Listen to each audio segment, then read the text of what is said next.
इयत्ता 6वी, धडा 6वा. पदार्थ आपल्या वापरातील. थोडे आठवा. चित्रात कोणत्या 3 वस्तू दिसत आहेत, त्या तुम्ही कशावरून ओळखल्या? त्या कोणत्या पदार्थापासून बनवल्या आहेत? त्या प्रत्येक पदार्थापासून या 3ही वस्तू बनवता येतील का? पदार्थ आणि वस्तू. पदार्थ सूक्ष्म कणांचे बनलेले असतात. वस्तू पदार्थांच्या बनलेल्या असतात. वस्तूंना विशिष्ट आकार असतो. त्यांच्या भागांची विशिष्ट रचना असते.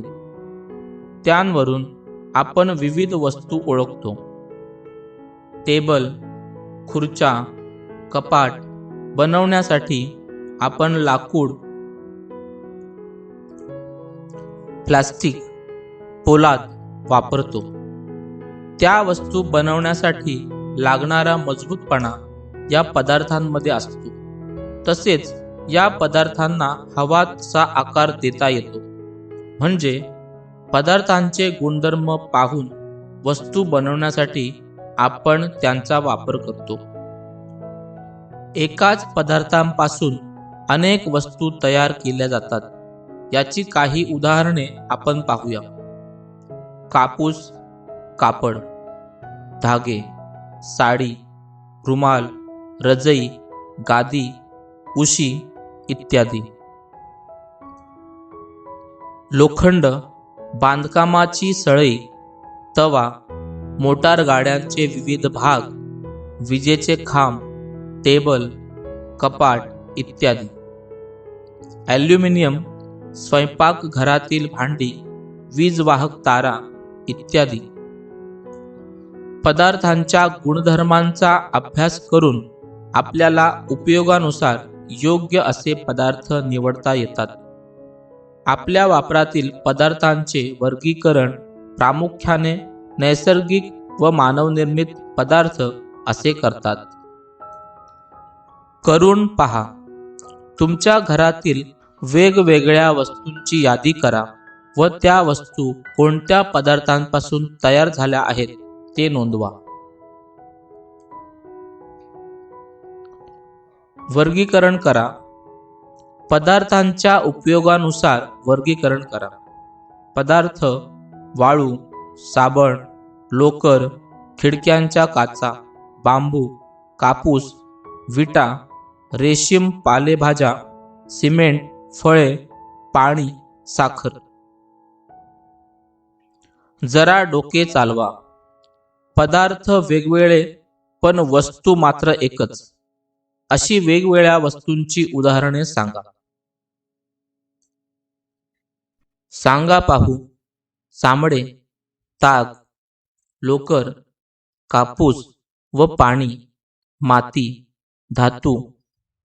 या 2 गटांतील नैसर्गिक पदार्थांमध्ये कोणता फरक आहे? नैसर्गिक पदार्थ. निसर्गात उपलब्ध असणाऱ्या पदार्थांना नैसर्गिक पदार्थ म्हणतात. त्यापैकी पहिल्या गटातील पदार्थ हे सजीवांपासून उपलब्ध होतात. सजीवांपासून मिळणाऱ्या पदार्थांना जैविक पदार्थ म्हणतात. हवा, माती, पाणी हे पदार्थ सजीवांपासून मिळत नाहीत. त्यांना आपण अजैविक पदार्थ म्हणतो. 2. चामडे, लोकर व ताग, कापूस या पदार्थांत काय फरक आहे? जे पदार्थ प्राण्यांपासून मिळतात त्यांना प्राणीजन्य पदार्थ म्हणतात. तर वनस्पतींपासून मिळणाऱ्या पदार्थांना वनस्पतीजन्य पदार्थ असे म्हणतात. प्लास्टिक, नायलॉन, पितळ, सिमेंट हे पदार्थ निसर्गात मिळतात का? मानवनिर्मित पदार्थ. सतत नवीन गोष्टींचा शोध घेणे, जीवन अधिक सुकर करण्याचा प्रयत्न करणे हा मानवाचा स्वभाव आहे. अशा धडपडीतून मानवाने काही नैसर्गिक पदार्थांचा वापर करण्याबरोबरच त्यावर प्रक्रिया करून नवीन पदार्थ तयार केले. असे काही पदार्थ वापरायला अधिक सोयीचे किंवा कमी खर्चात मुबलक प्रमाणात मिळू शकणारे असल्यामुळे त्यांचा मोठ्या प्रमाणावर उपयोग होऊ लागला. अशा मानवनिर्मित पदार्थांची संख्या खूप मोठी आहे. उपलब्ध पदार्थांवर विविध प्रक्रिया करून तयार केलेल्या नवीन पदार्थाला मानवनिर्मित पदार्थ म्हणतात. पावसापासून संरक्षण करण्यासाठी पूर्वी गवत, गोणपाटापासून बनवलेली इरली वापरली जात. नंतर छत्री वापरात आली. आताचे तुमचे रेनकोट, दप्तरे, वह्यांची कव्हरे या सर्वांसाठी प्लास्टिकचा वापर होत आहे. नाजूक वस्तू, नाशवंत फळे इत्यादींसाठी पॅकिंगची गरज निर्माण झाली आहे. टीव्ही संच, शीतकरण यंत्र अशा वस्तूंच्या पॅकिंगसाठी मोठमोठी खोकी आणि थर्मोकॉल वापरात येत आहेत. हे सर्व मानवनिर्मित पदार्थ आहेत. हे पदार्थ जलरोधी, वजनाने हलके आणि वाहतुकीसाठी सोयीचे असल्यामुळे त्यांचा वापर वाढत आहे. जरा डोके चालवा. आपल्या वापरातील पदार्थांचे वर्गीकरण कसे केले जाते यासाठी खालील तक्ता पूर्ण करा. आपल्या वापरातील पदार्थ, त्याचे 2 प्रकार आहेत, नैसर्गिक आणि मानवनिर्मित. नैसर्गिक पदार्थांचे पुन्हा 2 प्रकार आहेत, अजैविक आणि जैविक. तर मानवनिर्मित पदार्थांचं उदाहरण आहे वह्या. जैविक पदार्थांचे पुन्हा 2 प्रकार पडतात, वनस्पतीजन्य आणि प्राणीजन्य. वनस्पतीजन्य पदार्थांचं उदाहरण आहे साडी, तर प्राणीजन्य पदार्थांचं उदाहरण आहे चामडे. वर्गीकरण करा.